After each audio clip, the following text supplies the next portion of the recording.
आपके बारे में मैंने कहीं पढ़ा है धामी जी कि आप मैनेजमेंट लॉ दोनों कर चुके हैं, लेकिन आपके बच्चे आज भी गांव में शिक्षा ग्रहण कर रहे हैं। अ, आप नहीं चाहते कि आपके बच्चे शहरों में पढ़ें, बड़े स्कूलों में पढ़ें?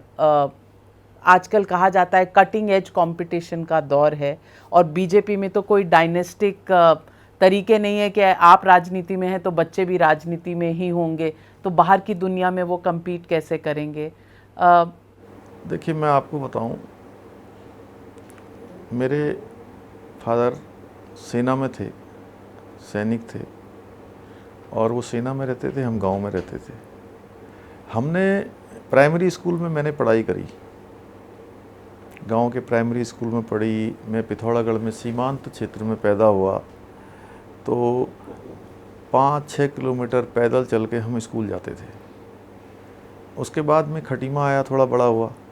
खटीमा चूँकि पिथौरागढ़ में पैदा हुआ, जो पर्वतीय क्षेत्र है, पहाड़ का पूरा क्षेत्र है, वहाँ पर कोई सड़कें नहीं, कोई अभी उतनी सुविधाएं नहीं थी, तो पैदल जाते थे, स्कूलों में पढ़ते थे। उसके बाद जब मैं खटीमा आया तो वहाँ भी हम पैदल जाते थे, और हमने तख्ती में पढ़ाई करी है, तख्ती में पढ़ाई करी है। और आपको बताऊं कि आपने भी तख्ती में, आपने तो नहीं पढ़ी होगी खैर, कॉपियों में है, पर घर में प्रैक्टिस हम लोग भी स्लेटी लेके और काले स्लेट पे नहीं, तो करते मैं थे। आपको बता देता हूँ हमने कैसे पढ़ा।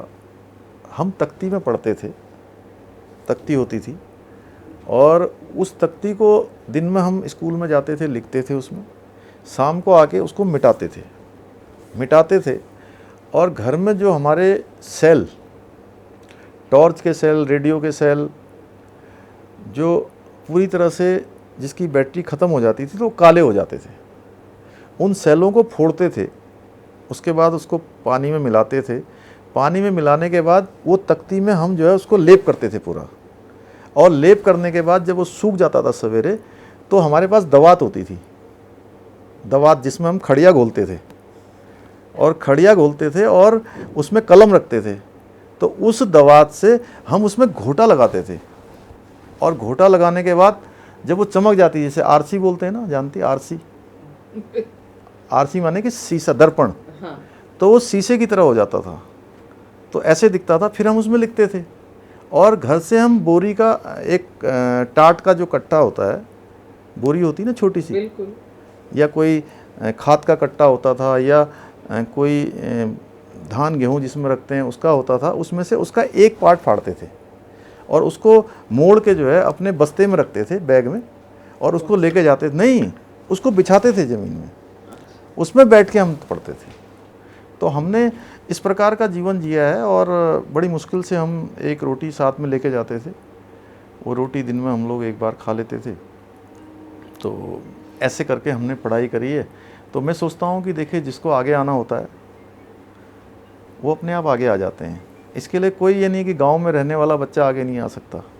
आज तो हिंदुस्तान के जितने भी जो लोग हैं, जिसने देश दुनिया में जो नाम कर रहे हैं, वो सारे के सारे सामान्य स्थितियों में, सामान्य परिस्थितियों में पैदा हुए हैं, जिन्होंने साधारण से लेकर असाधारण की यात्रा की है, जिन्होंने ज़मीन से आसमान को छूने का काम किया है।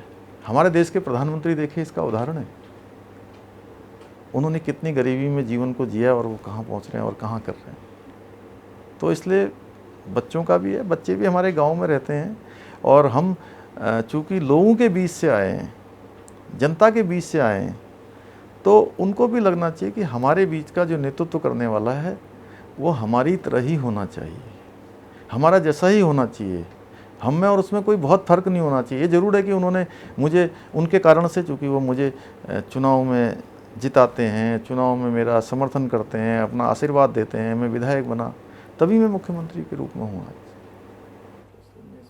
लेकिन जब माता पिता एक स्तर पे पहुंच जाते हैं, तो हमेशा चाहते हैं कि हमारे बच्चे इससे ऊपर जाएं, या कम से कम इस दर से शुरुआत करें या अपना जीवन व्यतीत करें। देखिए, बच्चों को अच्छी शिक्षा देनी चाहिए। हर माँ बाप का काम है बच्चों को अच्छी शिक्षा दें, उनको अच्छे संस्कार दें, अच्छा उनको अनुशासन पढ़ाएं, उनके अंदर नम्रता का भाव लाएं, विनम्रता का भाव लाएं, अपने से बड़ों का आदर का भाव लाएं। बाकी डेस्टिनी है, भगवान ने भी तय किया होगा सबके बारे में। हमारा काम इतना है, हम बहुत कुछ, हम ठीक है, हमने हमारे बच्चे हैं, हम उनके बारे में चिंता करें, हम उनको अच्छे संस्कार दें, अनुशासन सिखाएं, अच्छी बातें सिखाएं, लेकिन उनके भाग्य में जो होगा वो आगे करेंगे।